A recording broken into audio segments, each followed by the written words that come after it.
Hello everyone, welcome to my channel. আজ আমি আপনাদের সাথে শেয়ার করছি আমরা সবাই মিলে একদিন গেছিলাম ত্রিধারা মিলন মন্দির। এই যে কালী পুজোর সময় বাড়িতে দিদিরা এসেছিল, তখনই সবাই ঠিক করলাম যে সন্ধেবেলার আরতিটা ত্রিধারা মিলন মন্দিরে দেখে আসি। ব্যাস, যেই না ভাবা অমনি কাজ। তো আমরা রেডি হয়ে বিকেল দিকেই বেরিয়ে পড়েছিলাম, যাতে করে সন্ধ্যার আরতিটা আমরা বেশ ভালো করে দেখতে পাই। আমাদের অনেক দিনই এখানে আসার ইচ্ছে ছিল, কিন্তু বিভিন্ন কারণে আসা হয়ে উঠছিল না। তাই সেদিন যখন একটা সুযোগ পেলাম সবাই মিলে, তাই সেই সুযোগটা আর কেউই আমরা হাতছাড়া করিনি।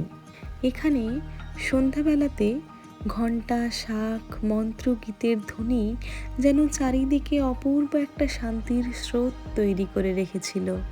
ভক্তদের জয় জয় ধ্বনি, প্রদীপের আভা সব মিলে যে একটা অপূর্ব আধ্যাত্মিক পরিবেশ। পুরোহিতের হাতে জ্বলে ওঠা আরতির প্রদীপ ঘুরে বেড়ায় দেব মূর্তির সামনে। সেই আলো যেন সকল অশান্তিকে দূর করে মনকে ভরে তোলে এক অদ্ভুত প্রশান্তিতে। আরতি, ভজন, আলো, সাজ আর মানুষের হাসি মুখ সব মিলিয়ে ত্রিধারা হয়ে ওঠে এক প্রাণোচ্ছল মিলন মঞ্চ। এখানে মানুষ আসে মন খুলতে, দুঃখ দুর্দশার কথা বলতে, নিজের স্বপ্ন আর আকাঙ্ক্ষার কথা ঈশ্বরের কানে পৌঁছে দিতে।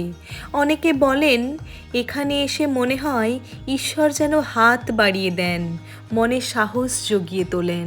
এই ত্রিধারা মিলন মন্দির মানুষকে শেখায় শান্তি খুঁজতে দূরে কোথাও যেতে হয় না।